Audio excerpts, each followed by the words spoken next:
today we are talking about stress. Stress is a big hot topic.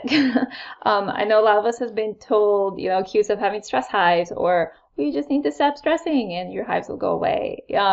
That's not the case necessarily, but stress does have a big impact on our body's histamine levels and our inflammation levels in general. There's so many things that go into this, you could just really get in the weeds learning about, how stress can impact the different hormones and how those impact, the mediators and the this and the that. We're not going to go that deep.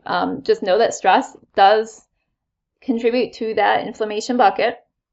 So it's an area that does need to be addressed. And it is, again, another piece to that puzzle.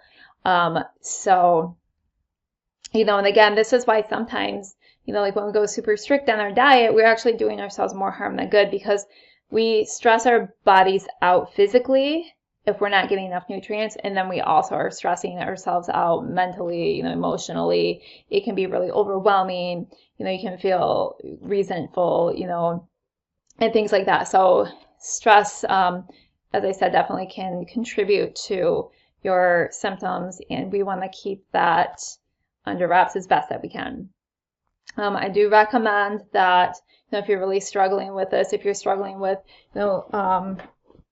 maybe your family members, not being understanding, or, feeling isolated, feeling, really depressed and things like that, I think it's important to address that with a licensed therapist. And, they can help you with some stress management techniques as well. But, so for me,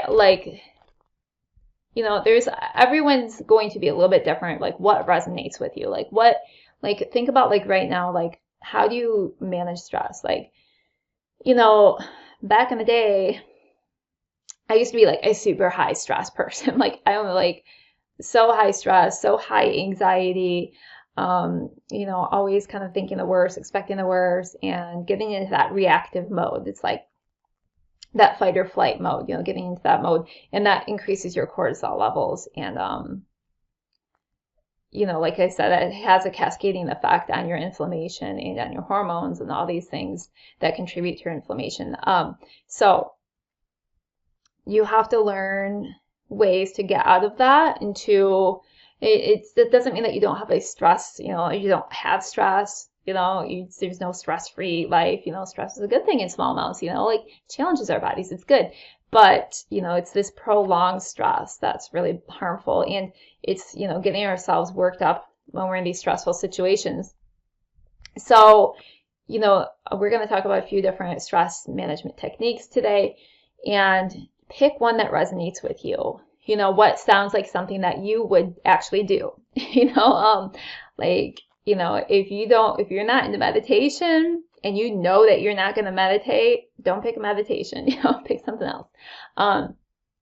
So it could be as simple as going for a walk every day and just clearing your mind, on a day-to-day basis, just to relieve that stress. But I would like also for you to consider something that you can use in the moment, when you're feeling stressed. So for me, I really do well with a breathing technique.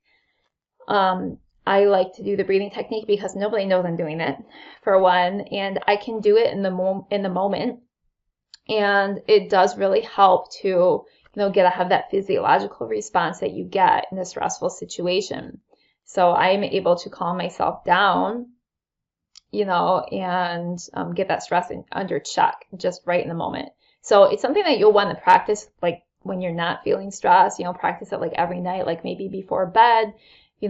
Practice a breathing technique or a meditation, a hypnosis, emotional freedom technique is another thing that you can look up. Just look on YouTube and you'll see how to do the emotional freedom technique. You can find self-hypnosis on there. You can find different meditations to do.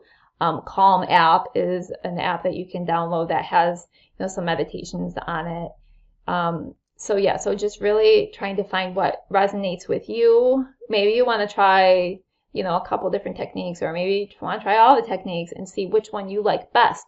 And then just pick one, stick to it, try to practice it every day. Another thing that kind of helps relieve stress is journaling, journaling before bed, You know, journal something that you're grateful for that happened that day. You know, what's something positive from today. And then, you know, if there is anything that's really on your mind that's really bothering you, that you're ruminating on, you know, jot that down. Get that out of your mind and onto paper. Okay, so your homework is to pick a stress management technique to explore, see how that might work for you. I really like heart math. Look that up. Heart math is a really good technique to use. It's kind of cheesy, but it works for me. So I would recommend that.